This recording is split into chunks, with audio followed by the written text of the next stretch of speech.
ಸರ್ಕಾರ ಸಾಧನೆ ನಾನೇನು ಭಾಳ ದೊಡ್ಡ ನಿಮಗೆಲ್ಲ ಗುರ್ತಿದೆ ಏನಾಗಿದೆ ಸರ್ಕಾರ ಸಾಧನೆ ಅಂತ ಹೇಳಿದ್ರೆ ರಾಜಕೀಯವಾಗಿ ಮಾತನಾಡೋದು ಬೇಡ.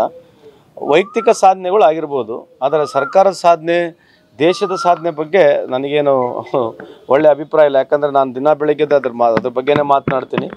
ಗುರ್ತಿದೆ, ಆದರೂ ಕೂಡ ಜಗತ್ತಿನಲ್ಲಿ ಏನಂತಂದರೆ ಒಂದು ವ್ಯವಸ್ಥೆ ಬಂದ್ಬಿಟ್ಟಿದೆ. ಅದನ್ನು ಸುಳ್ಳನ್ನು ಯಾವ ರೀತಿ ದೊಡ್ಡ ಪ್ರಮಾಣದಲ್ಲಿ ಹೇಳಬೇಕೆಂಬುದು ಒಂದು ವ್ಯವಸ್ಥೆಯಲ್ಲಿ ಅವರಿದ್ದಾರೆ.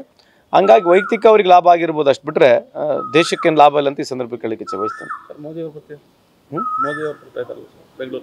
ಬರ್ತಾ ಇದ್ರೆ ಸ್ವಾಗತ ಮಾಡ್ತೀವಿ. ನಮ್ಮ ಪ್ರಧಾನಮಂತ್ರಿ ಬರ್ತಾರೆ ಅಂದರೆ we welcome him, whole heartedly we welcome, is our prime minister. ಅದಕ್ಕೇನು ಸಂಬಂಧ ಇದೆ? ಅಲ್ಲ, ಮೆಟ್ರೋ ಉದ್ಘಾಟನೆ ಮಾಡ್ತಾ ಇದ್ದಾರೆ. ಮೆಟ್ರೋದ ಉದ್ಘಾಟನೆಯಲ್ಲಿ ಸುಮಾರು ಇಲ್ಲಿವರೆಗೆ ನನಗಿರ್ತಕ್ಕಂಥ ಮಾಹಿತಿ ಸುಮಾರು 75,000 ಕೋಟಿ ಖರ್ಚಾಗುತ್ತೆ. ಅದರಲ್ಲಿ 55,000 ಕೋಟಿ ಆಲ್ರೆಡಿ ಖರ್ಚಾಗಿದೆ.